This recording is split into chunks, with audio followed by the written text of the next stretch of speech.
Puji Tuhan, bersyukur kepada Tuhan Yesus yang baik pada kesempatan yang indah sore hari ini, sekalipun cuaca sepertinya tidak mendukung untuk kita bisa pergi ke tempat ini, tetapi kita mau melihat dengan pandangan iman bahwa hujan yang terjadi di luar sana bukan menjadi tetapi sebagai janji berkat buat kita dari Tuhan. Amin. Terima kasih kepada Ibu Gembala yang sudah mempercayakan kembali saya berbagi berkat firman Tuhan pada kesempatan sore hari ini. Masih dalam tema yang sama di bulan Februari ini tentang tabur tuai. Bisa tolong ditampilkan? Nah, saudara bicara tentang tabur tuai, memang ayat yang paling banyak dikupas adalah ayat yang memang menjadi ayat pokok dan seringkali saudara akan simak, dengar, baca. Sekalipun kelihatannya bosan, tapi kita tahu firman Tuhan selalu baru. Buka hati kita mau terima sesuatu yang baru dari Tuhan. Amin. Kita sama-sama akan melihat di dalam Galatia 6 ayat 7 sampai 10. Klik. Kita akan baca ayat 7 sampai 10 setelah hitungan yang ketiga. 2, 3. Jangan sesat, Allah tidak membiarkan dirinya dipermainkan. Karena apa yang ditabur orang, itu juga yang akan dituainya.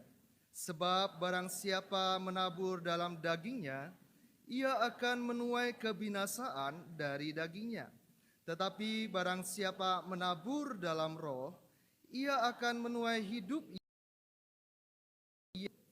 Janganlah kita jemu-jemu berbuat baik, karena apabila sudah datang waktunya, kita akan menuai jika kita tidak menjadi lemah. Karena itu, selama masih ada kesempatan bagi kita, marilah kita berbuat baik kepada semua orang, tetapi terutama kepada kawan-kawan kita seiman. Nah, saudara, di bagian pertama, ayat yang ke-7 dikatakan, jangan sesat. Ini sesuatu yang aneh sebetulnya. Ini kan bicara soal tabur tuai, yang seringkali juga identikan dengan memberi. Apa hubungannya dengan sesat?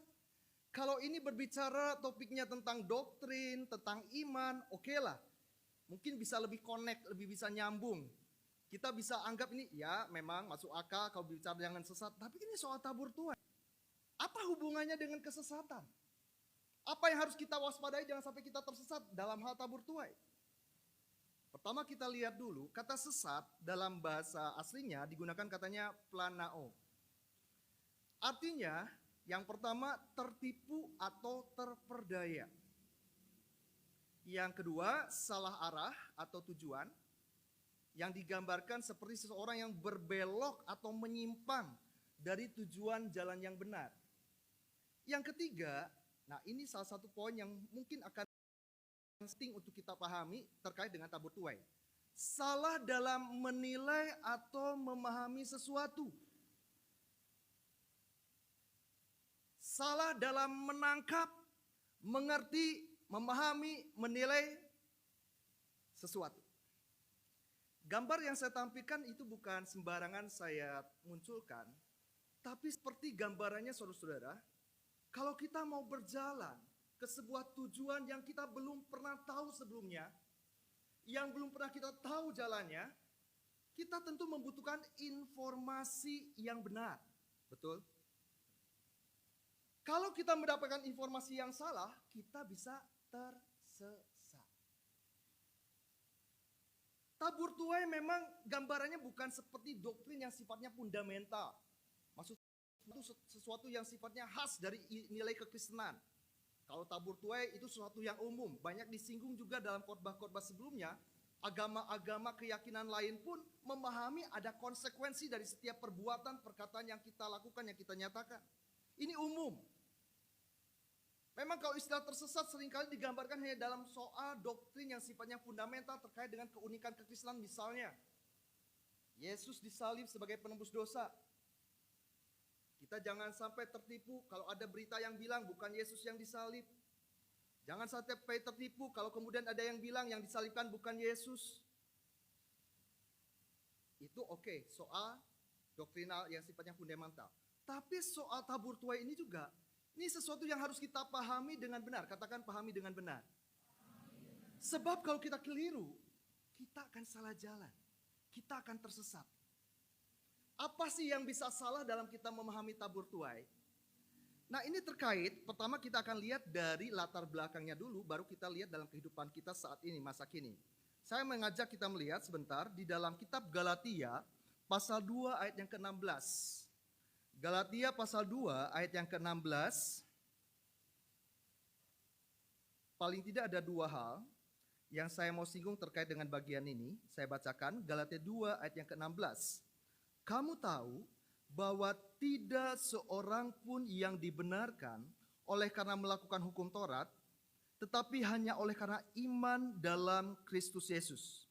Sebab itu kami pun telah percaya kepada Kristus Yesus, supaya kami dibenarkan, sekali lagi dibenarkan, oleh karena iman dalam Kristus, dan bukan oleh karena melakukan hukum Taurat. Sebab tidak ada seorang pun yang dibenarkan oleh karena melakukan hukum Taurat. Jadi latar belakangnya, saudara-saudara, kenapa Paulus sampai harus menekankan kepada jemaat di Galatia, jangan sesat. Karena ada informasi yang salah, pemahaman yang salah tentang tabur tuai. Pada waktu itu, ada pengajar-pengajar palsu, yang beranggapan, yang meyakinkan orang-orang jemaat di Galatia bahwa untuk kita bisa dibenarkan, kita harus melakukan perbuatan-perbuatan yang baik. Kehidupan agamawi yang saleh. Untuk kita bisa selamat, untuk kita masuk surga. Nah, ini sesat. Ini enggak benar. Keselamatan bukan didasarkan karena perbuatan baik. Bukan karena kita rajin beribadah, kita melakukan berbagai hal yang sifatnya agamawi, lalu otomatis kita akan selamat masuk surga. Belum tentu.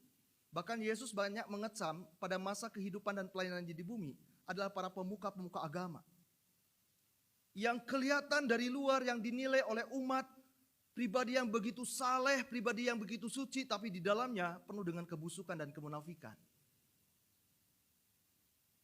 Dan intinya tidak ada seorang pun bisa melakukan hukum Taurat dengan sempurna. Karena keterbatasan manusia yang sudah jatuh dalam dosa. Jadi kalau begitu, untuk apa kita berbuat baik? Kalau kita diselamatkan hanya karena iman, kalau begitu sudah cukup. Yang penting kita sudah percaya Yesus, apa gunanya lagi berbuat baik? Nah, ini yang kemudian diluruskan oleh Rasul Paulus. Kita bandingkan dengan Galatia pasal 5 ayat 13 dan 14.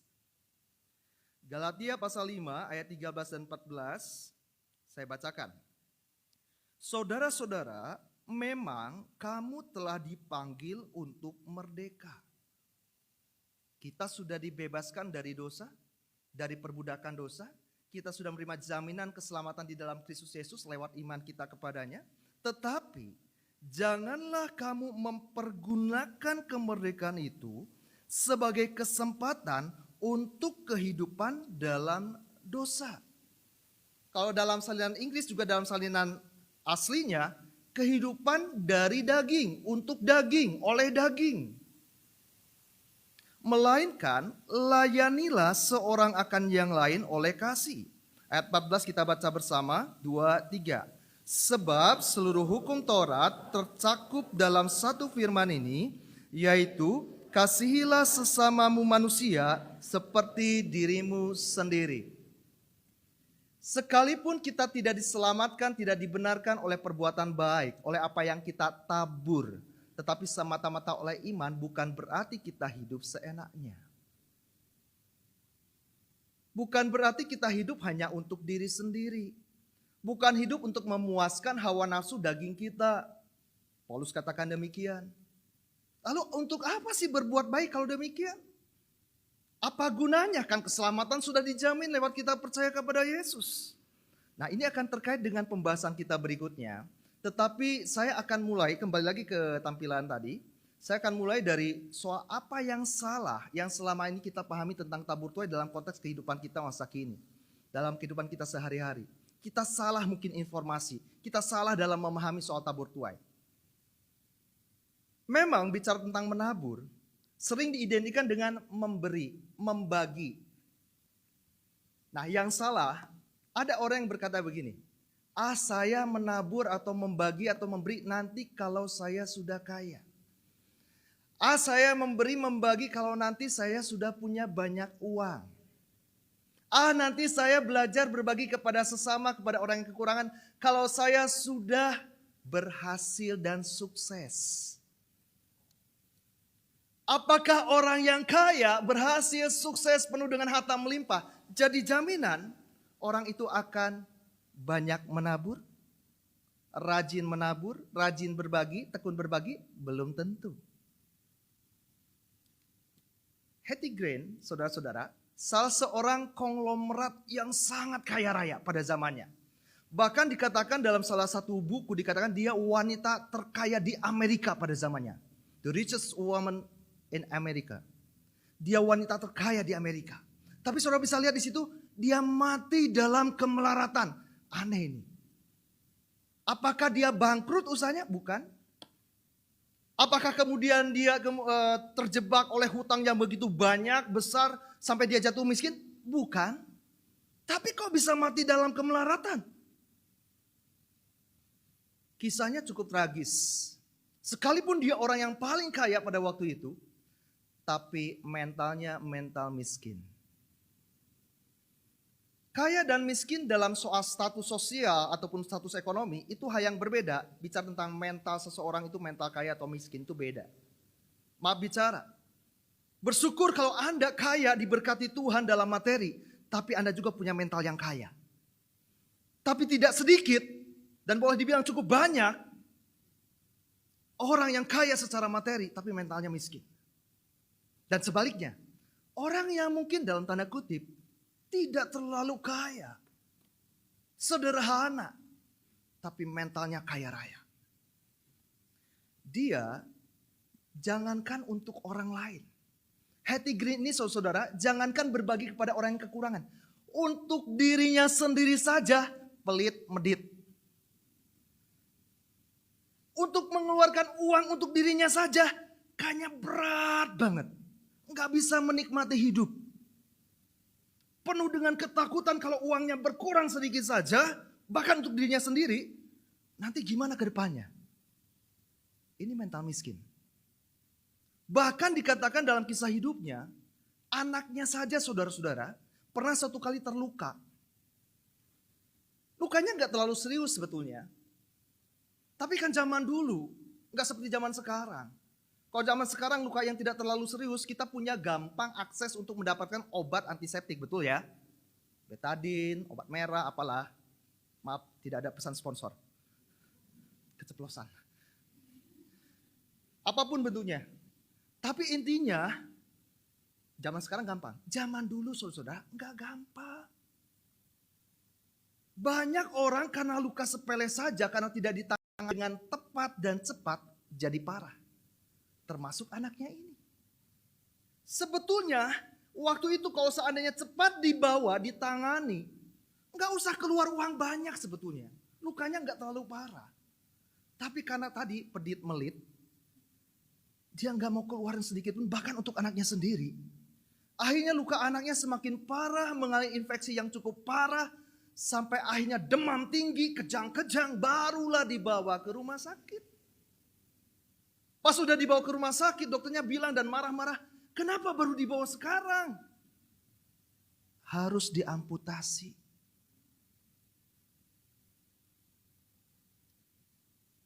Ketika Hetty Green meninggal, didapati dari hasil diagnosis dokternya, dia seorang yang kekurangan gizi. Jadi kalau bicara, nanti saya mau berbagi kalau saya sudah kaya, tunggu dulu. Soal berbagi itu bukan soal status sosial ekonomi, tapi soal mental kita. Berikutnya, ada sebuah hal yang menarik tentang seorang tokoh yang terkenal namanya John D. Rockefeller. Mungkin beberapa saudara pernah mendengar juga tokoh ini. Seorang pengusaha yang cukup berhasil dan dia memang menguasai berbagai akses-akses penting yang punya pendapatan luar biasa, termasuk minyak.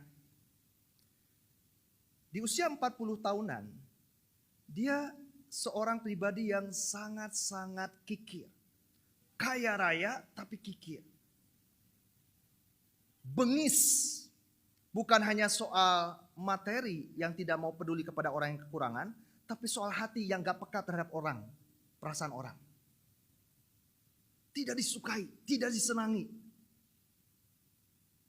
Kehadirannya selalu membawa suasana yang tidak nyaman, tidak enak buat anak buahnya, John Rockefeller ini. Sampai suatu kali, dia mengalami sakit yang aneh. Sakit yang membuat dia tidak bisa mengkonsumsi makanan apapun juga. Singkatnya, dokter pribadinya bicara secara terbuka. Kalau kamu seperti ini terus, saya harus terus terang. Hidup kamu gak lama lagi. Kamu gak lama lagi hidup. Singkat ceritanya saudara. Ketika dia dengar apa yang dinyatakan oleh dokter, dia terkejut. Dan dia mulai merenungkan kembali perjalanan hidupnya selama ini. Dia merefleksikan, dia mengevaluasi kembali apa saja yang sudah selama ini dia lakukan, kerjakan. Hanya dia mengambil keputusan penting dalam hidupnya untuk mengalami perubahan, transformasi hidup. Kalau selama ini mungkin dia terlalu sibuk untuk mencari uang. Gak pernah merasa cukup. Makanya kembali lagi sebelum saya lanjutkan kisahnya. Kalau standar kita baru mau berbagi. Kalau saya nanti sudah kaya, sekaya apa? Kalau saya nanti berhasil, seberhasil apa? Kalau nanti saya sukses, sesukses apa? Karena kalau kita sudah dapatkan sesuatu, daging manusia ini, hawa nafsu manusia ini, selalu gak pernah merasa cukup. Maaf bicara, kalau tadinya kita mungkin kontrak rumah nih. Nanti saya mau memberi kalau saya sudah punya rumah sendiri misalnya. Tuhan udah kasih nih rumah nih. Udah dikasih rumah, cukuplah sederhana. Tapi kemudian, itulah manusia.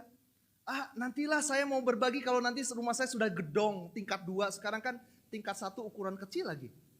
Enggak pernah cukup. Makanya itu enggak bisa dijadikan standar. Jangan dijadikan patokan. Soal kita menabur. Soal kita membagi, memberi. Singkatnya, John Rockefeller. Dari tadinya pikirnya penuh dengan ambisi, penuh dengan egosentris. Akhirnya dia mulai belajar. Kalau saya mati, apa yang dihasilkan?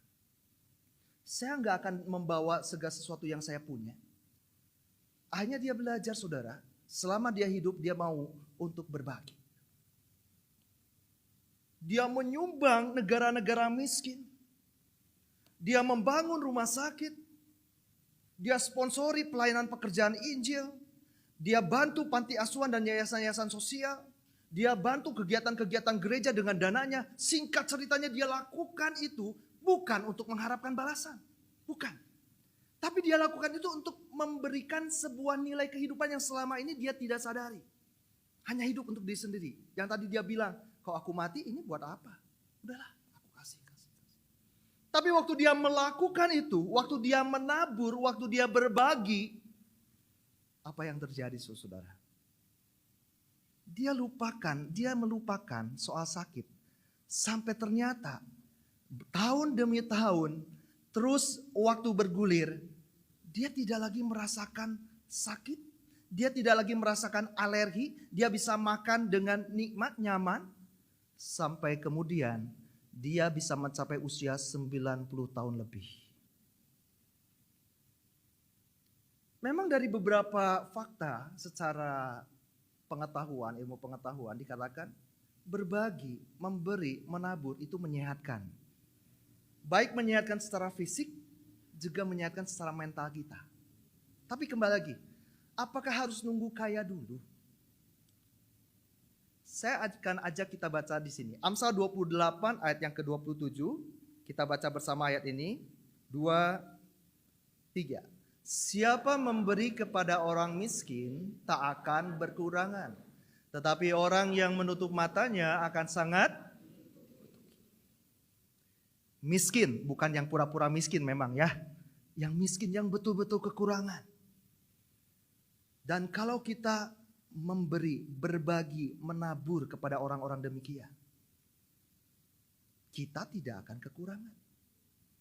Ada orang mungkin berpikir yang tadi, kayak Hetty Green tadi, aduh kalau aku membagi, memberi aku akan kekurangan. Oh enggak, itu prinsip orang dunia. Prinsip Allah enggak demikian.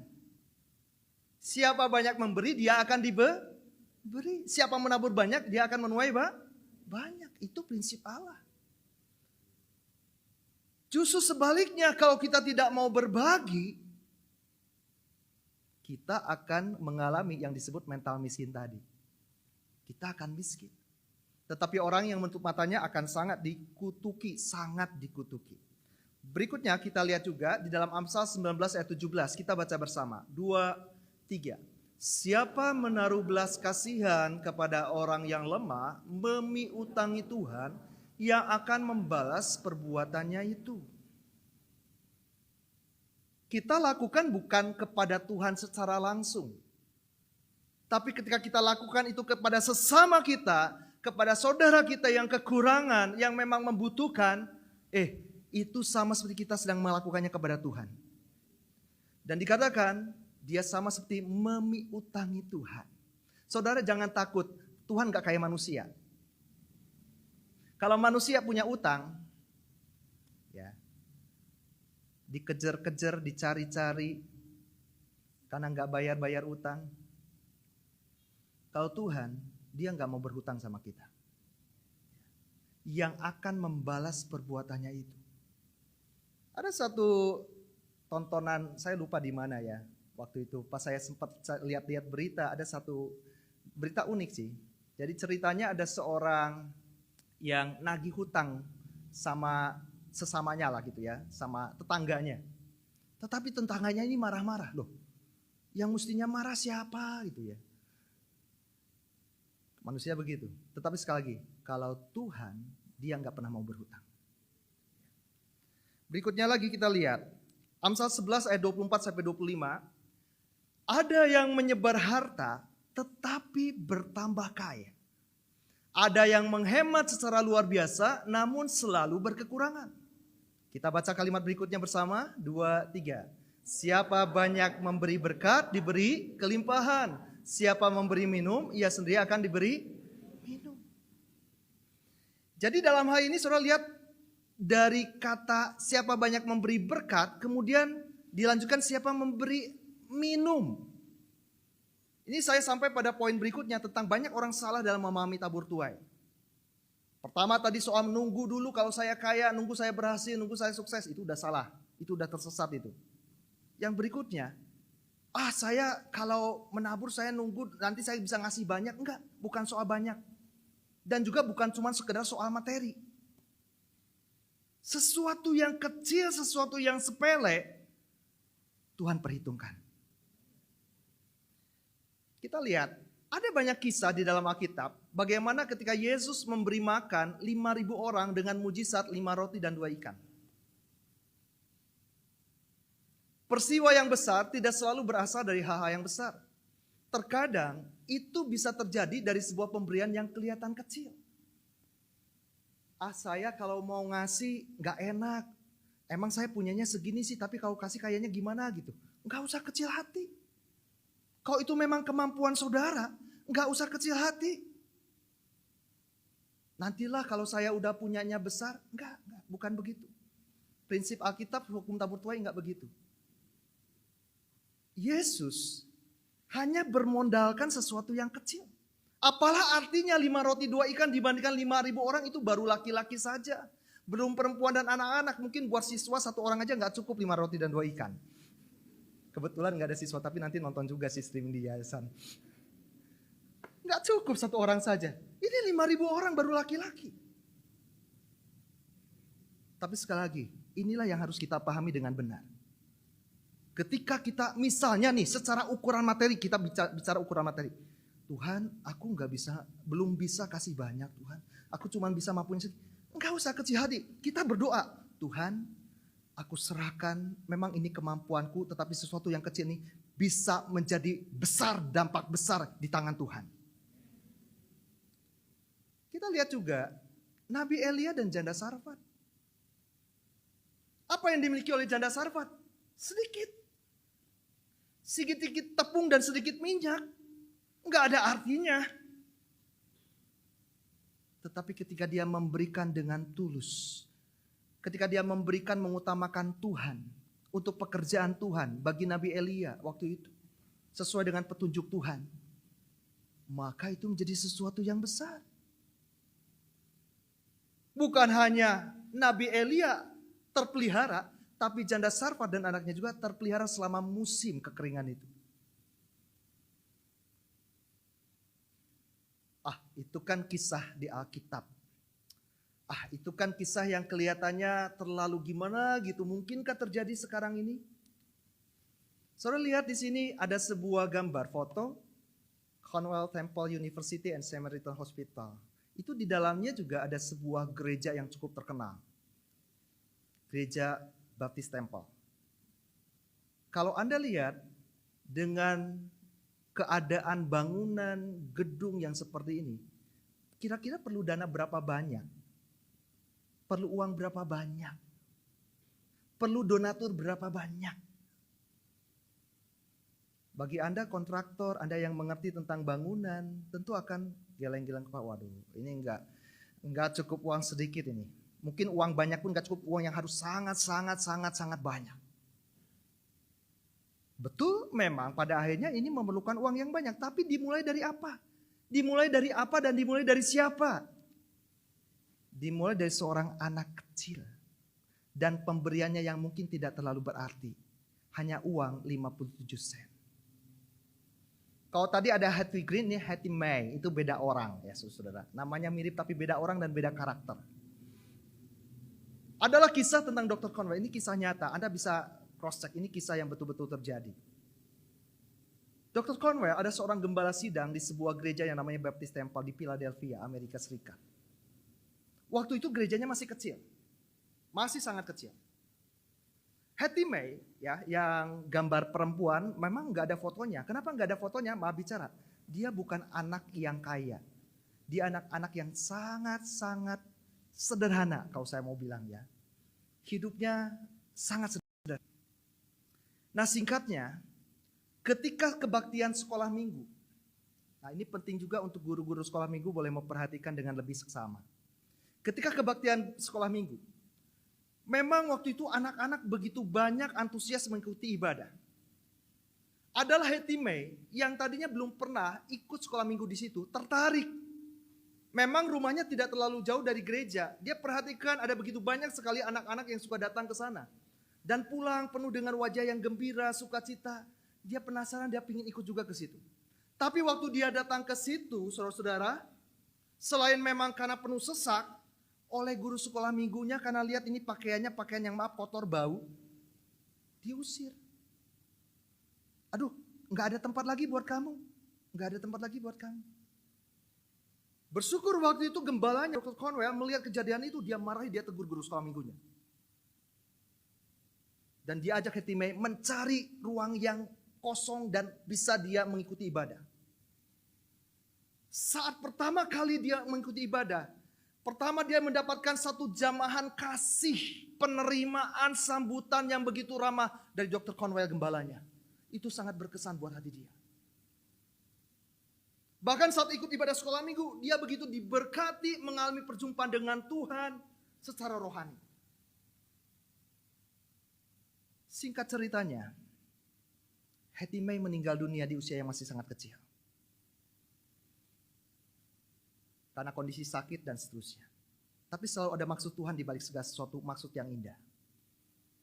Dia meninggal tidak dalam kondisi yang menderita, dia meninggal tidak dalam kondisi yang kesakitan begitu sangat, enggak. Tapi ketika orang tuanya hendak membawa jenazah ini dari tempat tidur, ternyata di bantalnya terdapat satu dompet yang sudah lusuh. Dan di dompet itu ada uang 57 sen dan ada secari kertas yang ditulis oleh Hattie May. Dan kurang lebih kalimatnya begini.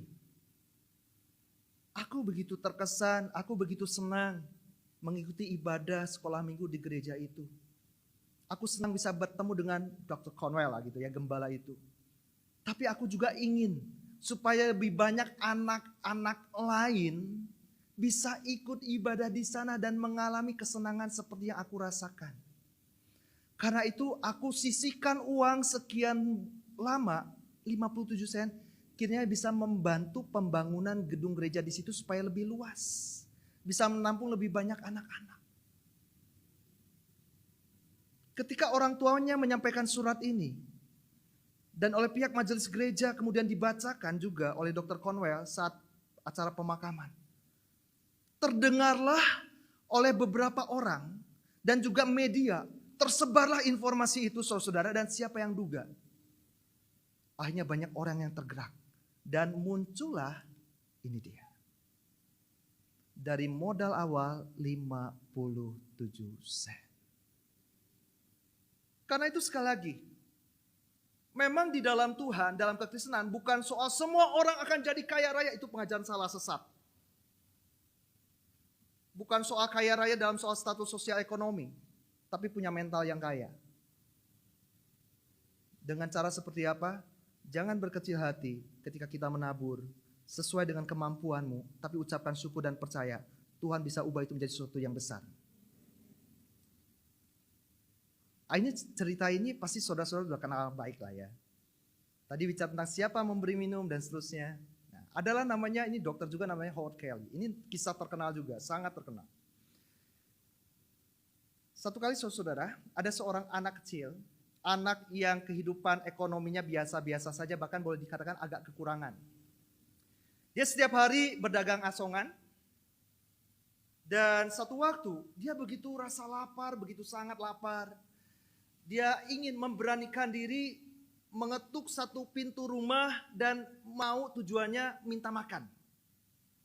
Tapi waktu dia ketuk pintu, disambutlah oleh seorang anak gadis. Dia ciut nyalinya, malu. Dari yang tadinya mau minta makan, lalu dia bilang, bolehkah aku minta minum? Secangkir air putih. Tapi gadis kecil ini melihat bahwa anak laki-laki tersebut kelihatannya enggak cuma sekedar haus. Mungkin kayaknya perlu energi tambahan lah gitu ya. Akhirnya dia menyiapkan satu gelas besar berisi susu segar. Hanya segelas susu. Diberikanlah, ini aku berikan buat kamu. Diminum oleh si anak laki-laki itu. Lalu dengan rasa malu pula dia bilang, berapa aku harus membayar? Udah diminum duluan baru nanya bayar, saudara-saudara ya. Saking hausnya, saking lemesnya mungkin. Ya minum dulu baru ingat, gak enak saya. Dan ya, aku harus bayar berapa? Tapi anak gadis ini bilang gini, orang tuaku mengajarkanku, kalau kamu memberi membagi, jangan mengharapkan balasan. Ya terima kasih. Pulang sudah. Tahun demi tahun berlalu, saudara-saudara. Anak gadis itu bertumbuh menjadi dewasa dan singkat ceritanya mengalami sakit yang cukup parah. Sampai dia harus dilarikan ke kota besar, dirawat di sebuah rumah sakit terkenal dan ditangani tidak oleh dokter biasa, tapi dokter yang ahli. Singkat cerita dengan perjuangan dari para medis di sana, dokter yang ahli juga di sana, akhirnya ibu ini yang tadinya anak gadis itu sembuh. Ketika dia meminta nota dari rumah sakit, ya, bayaran yang harus dia bayar, dia kaget. Ketika dia baca dari awal, wow, mahal banget, mahal. Dia udah mulai ciut, aduh, kayaknya aku nggak sanggup bayar ini. Tapi dia dikejutkan di bagian ujung dari kertas nota itu. Sudah dibayar dengan segelas susu. Ternyata yang menangani si ibu ini adalah anak kecil tadi. Saudara, dunia itu bisa berubah sekejap loh. Atau kalaupun bukan sekejap, dunia itu bisa berubah tanpa kita duga. Jangan pernah sepelekan orang miskin. Jangan pernah rendahkan karena orang status sosialnya rendah. Ekonominya rendah. Tuhan bisa balikan keadaan. Hattie May, anak kecil biasa miskin. Mari, pelayan-pelayan Tuhan, guru-guru sekolah minggu, termasuk asar-asar. Mungkin di sini enggak, saya berharap dan semoga enggak dan tidak ada. Tapi kalau menyambut jemaat, jangan melihat karena ini jemaat yang statusnya wow, punya status sosial yang kaya, terkenal, disambut dengan ramah, tapi orang yang biasa-biasa seperti lain. Bagaimana Dr. Howard Kelly bisa tahu? Karena ketika dia meng-cross-check nama pasiennya dan asal kota di mana ibu ini berasal, dia seperti kayaknya aku nggak terlalu asing dengan wajahnya, dan dia lihat kotanya, dia pastikan, dia cross check alamatnya, oh ternyata betul. Itulah anak gadis yang waktu aku kecil, masih aku hidup kekurangan, memberikan aku segelas susu. Dan dia tidak lupakan itu. Sesuatu yang kecil, jangan pernah diabaikan. Bahkan berikutnya, bagian ini saudara. Tadi saya bilang bukan cuma menabur berbagi itu dalam hal materi saja. Tapi juga lewat hal yang sangat sederhana dan tidak usah keluar biaya mahal. Senyuman. Senyuman yang tulus, bukan senyuman yang sinis. Itu senyuman sinis. Senyuman yang tulus, senyuman yang penuh dengan penerimaan, senyuman hangat, senyuman yang penuh penyambutan dan penghargaan kepada orang. Satu kali ada seorang pengusaha terkenal, saudara lihat itu ada jembatan Golden Gate ya, yang sangat fenomenal di Amerika Serikat. Jembatan yang seringkali juga menjadi tempat orang-orang prewedding, foto prewedding ya. Karena memang terkesan romantis berfoto di sana, tapi juga itu jembatan angker, bukan soal hantu, bukan. Ya, bukan soal penampakan hantu, bukan. Tapi jembatan itu banyak karena banyak orang yang bunuh diri juga di sana. Terjun. Nah, singkatnya pengusaha yang tadi saya bilang di awal, ada seorang pengusaha. Bunuh diri di situ. Pengusaha yang cukup terkenal di kotanya. Polisi tentu saja tidak hanya sekedar mendapatkan informasi, ya sudah, tapi dia kemudian melakukan interogasi, melakukan gelar perkara dan seterusnya untuk memastikan benar gak sih dia bunuh diri. Kalaupun dia bunuh diri, apa penyebabnya, apa motifnya, diselidiki saudara-saudara. Singkat ceritanya, berdasarkan kesaksian dari sekian banyak orang yang sempat melihat pas hari kejadian itu, memang dibuktikan bunuh diri. Tapi polisi terus lalu mencari tahu lagi, apa motif dia bunuh diri. Apa kelilit hutang yang banyak, yang besar dan dia diancam-ancam? Oke, memang tidak dibunuh, jangan-jangan diancam. Tapi ternyata tidak. Usahanya baik-baik saja. Bisnisnya oke-oke saja. Apakah rumah tangganya berantakan? Apakah anak-anaknya mengalami masalah secara kriminal? Atau dalam pekerjaannya? Enggak. Lalu apa yang membuat dia bunuh diri?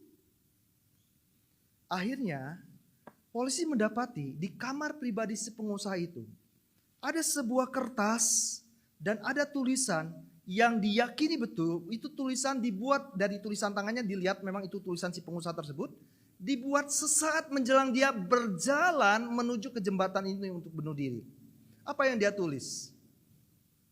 Tulisannya miris. Sesuatu yang mungkin kita anggap kok bisa sih, tapi ya begitulah. Dia bilang begini, aku merasa hidup ini begitu menjenuhkan. Begitu banyak kemunafikan. Orang baik kepada aku hanya untuk mendapatkan keuntungan. Senyum mereka tidak pernah ada senyum yang tulus. Bahkan keluargaku pun demikian. Seolah-olah aku hanya dimanfaatkan oleh mereka. Aku sudah bosan hidup. Aku sebentar mau berjalan kaki, itu jaraknya cukup jauh, menuju jembatan Golden Gate. Barang siapa saja kalau aku menemukan ada yang tersenyum kepadaku dengan tulus. Bukan karena fulus. Bukan karena uang. Tulus. Aku akan membatalkan niatku untuk bunuh diri.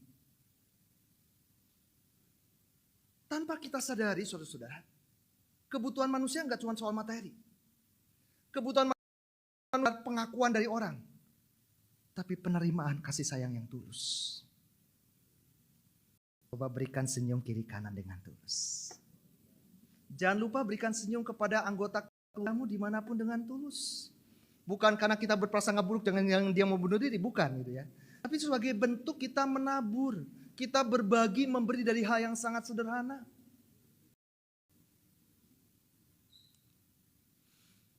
Mother Teresa yang sangat terkenal dengan pengabdiannya di dalam kasih.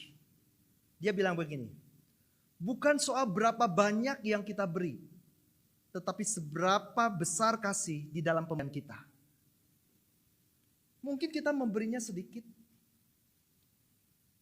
tapi itulah kemampuan kita secara materi, tetapi kasih yang melandasinya itu besar.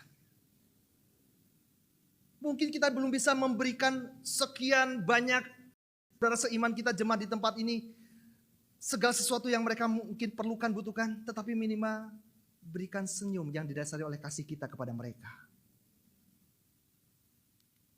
Nah, berikutnya. Di kalimat berikutnya di ayat yang ke-7, dengan sesat, Allah tidak membiarkan dirinya apa? Dipermainkan. Karena apa yang ditabur orang itu juga yang akan dituainya. Kata dipermainkan sudah disinggung juga beberapa kali. Itu diambil dari katanya mukterizo. Dari kata mukterizo makanya ada dalam bahasa Inggris mocking, artinya mengejek. Memang kata ini dalam arti asalnya itu mengangkat hidung. Tapi mengangkat hidung itu banyak macam, saudara ya. Saya berusaha untuk cari gambar yang bisa mempresentasikan, mengekspresikan. Ya saya dapatnya yang ini sih. Banyak sih ekspresi orang mengangkat hidung. Contoh ya. Ini mengangkat hidung. Tapi itu bisa marah, kesel. Ada jijik. Tapi kalau gambaran ini sesuai dengan saya lihat di judul fotonya, di judul gambarnya, itu memang mengejek, mencibir. Miring. Matanya enggak sipit. Kalau matanya semakin menyempit, nah itu bisa bicara tentang sesuatu yang menjijikan. Tapi ini matanya tetap lebar, ya cuman agak tekuk sedikit kalau kan sekarang lagi musimnya mikroekspresi gitu ya. Gara-gara satu sidang pengadilan. Nah, ini sepintas saja. Ini gambaran saudara orang yang mencibir, merendahkan, mengejek. Mengolok-ngolok. Jadi kalau tadi dibilang Allah tidak membiarkan dirinya dipermainkan, artinya Allah tidak memberikan dirinya dihina, diolok-olok, dicibir. Kita mungkin tanya, apa hubungannya menghina Allah dengan tabur tuai? Dalam hal apa tabur tuai kita menghina Allah? Seperti apa? Jangan-jangan selama ini kita tidak sadar kita sudah menghina Allah soal tabur tuai. Kita lihat di dalam Maleakhi pasal 3, mohon maaf saya tidak sempat sampaikan ayatnya dalam bentuk gambar. Kita lihat langsung di Maleakhi pasal 3, mulai ayat yang ke-13. Maleakhi pasal yang ke-13, saya bacakan. Bicaramu kurang ajar tentang aku. Ini menghina, ini mengolok, ini mencibir. Dalam bentuk apa? Firman Tuhan. Tetapi kamu berkata, enggak sadar nih umat Tuhan. Apakah kami bicarakan antara kami tentang engkau? Ayat 14, kita baca bersama, 2, 3. Kamu berkata adalah sia-sia beribadah kepada Allah. Apakah untungnya kita memelihara apa yang harus dilakukan terhadapnya dan berjalan dengan pakaian kabung di hadapan Tuhan semesta alam? Saya lanjut, ayat 15. Oleh sebab itu kita ini menyebut berbahagia orang-orang yang gegabah, bukan saja mujur orang-orang yang berbuat fasik itu, tetapi dengan mencobai Allah pun mereka luput juga. Sampai situ dulu. Bicaramu kurang ajar, kamu menghina. Kan kalau dalam sebuah relasi manusia, ada sebuah pernyataan, ungkapan, kata-kata, sikap, dasar orang itu kurang ajar. Dia ngehina gua, kan gitu. Tuhan dihina salah satunya ketika kita berkata, sia-sia. Gua udah berbuat baik, aku udah menabur, saya sudah menabur, saya sudah memberi, saya sudah berbagi. Tapi kok kayak gini sih? Saya sudah berbuat banyak kasih, tapi balasannya orang itu kok kayak gini sih? Kok Tuhan gak adil sih? Malah orang itu kok makin sukses. Wah, orang Tuhan ini gak benar ini. Itu loh maksudnya. Hati-hati dengan perkataan kita. Tabur tuai tidak hanya bicara soal kita memberi, kita berbagi. Tapi kita harus punya sikap hati yang benar. Dan punya cara pandang yang benar. Bukan saja apa yang dilihat oleh orang, tapi apa yang Tuhan lihat di dalam hati dan pikiran kita. Jangan pernah ragukan, makanya kembali lagi ke slide tadi. Allah tidak membiarkan dirinya dipermainkan. Allah tidak membiarkan dirinya diolok, dihina-hina. Ada saatnya, apa yang ditabur orang, itu akan dituainya. Kita seringkali hanya memandang secara sempit sebuah situasi. Kayak orang nonton sebuah film hanya sampai setengah jalan. Belum sampai endingnya.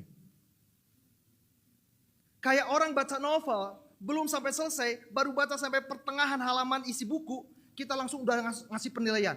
Waduh, ini orang kayaknya jahat nih. Bukan loh, itu orang gak jahat. Ini orang baik ya. Kamu gak tahu kisah berikutnya. Ini orang jahat loh, dia berusaha untuk memanipulasi. Kita seringkali salah menilai karena kita hanya menilai dalam situasi yang sempit. Hidup ini baru koma, belum menjadi titik. Saya lanjut. Di ayat yang ke-8, selanjutnya slide yang ke-7 ayat yang ke-8.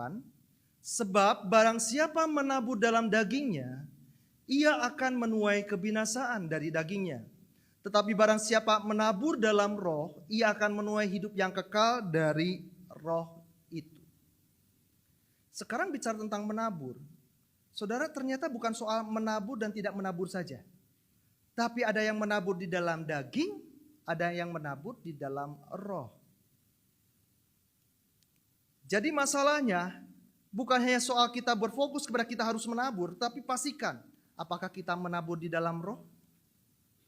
Jangan-jangan kita berpikir kita sudah menabur sesuai kehendak Tuhan, kita sudah berbagi, memberi sesuai kehendak Tuhan, atau kita sudah berbuat seperti apa yang menjadi maunya Tuhan. Tapi justru Tuhan menilai kamu menaburnya bukan dalam roh, kamu menaburnya dalam daging.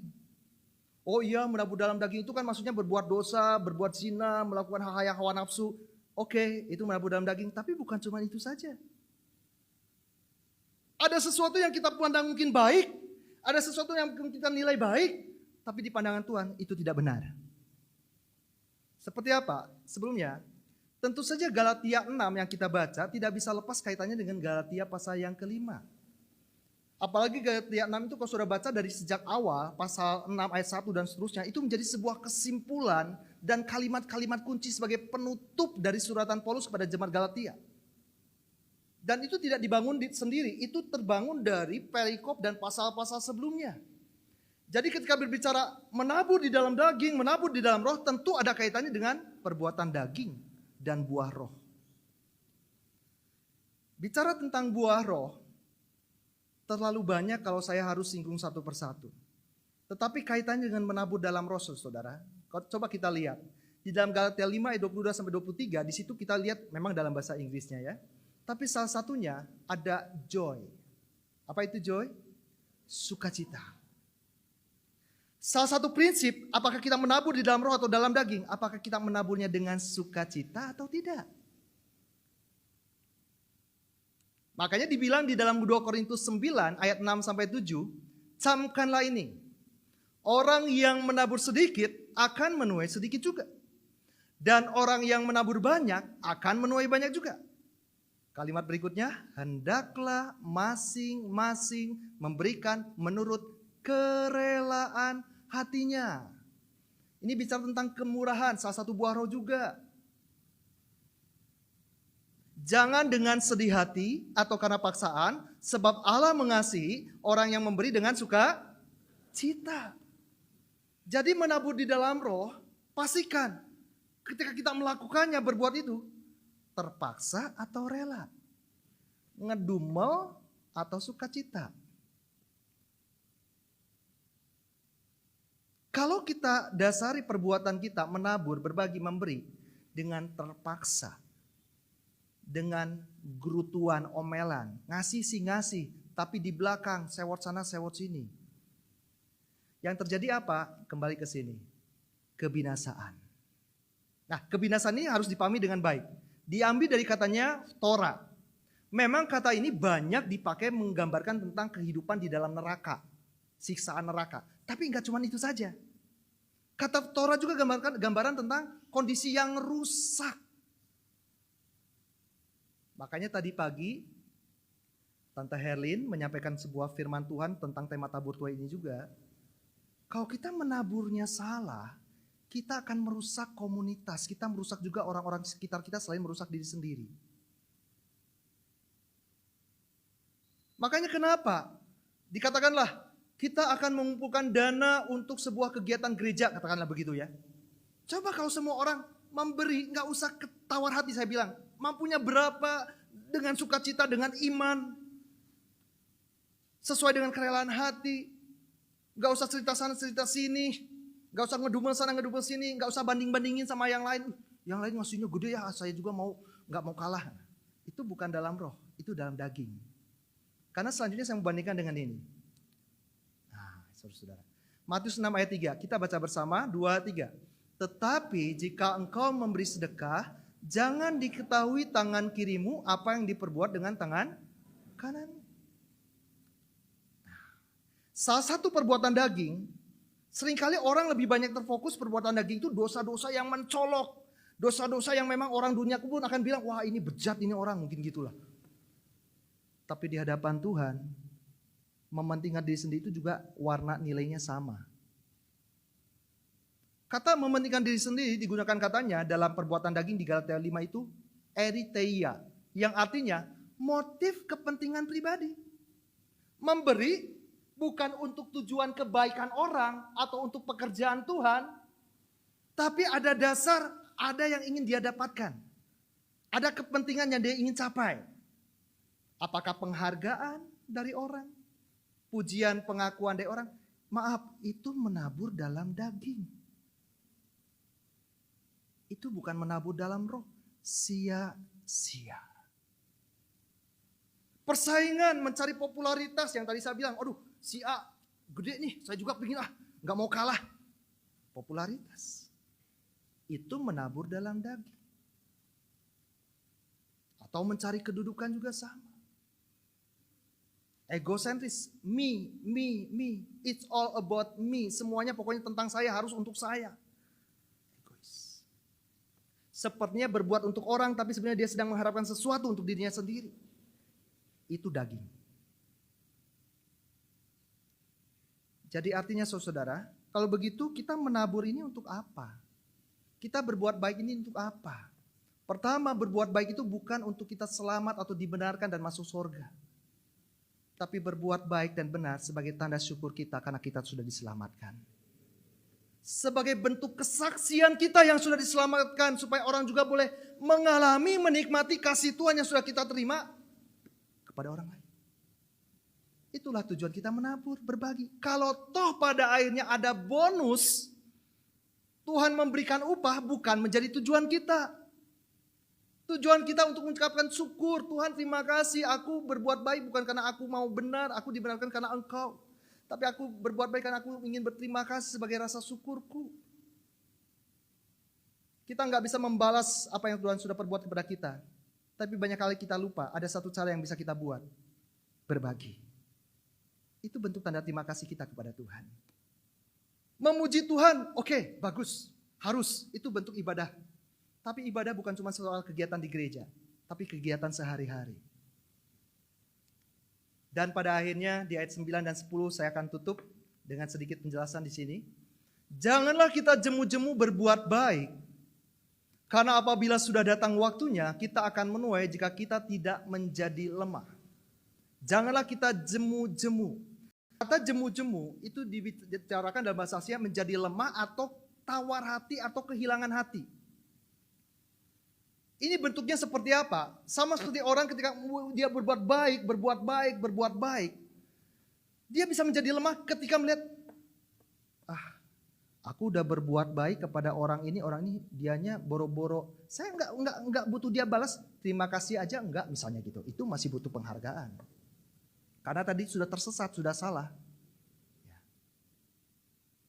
Lalu kemudian juga aku berbuat baik itu apa lagi sih?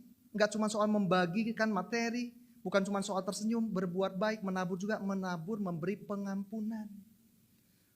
Berapa kali Tuhan aku harus mengampuni saudaraku yang berbuat dosa, kata Petrus.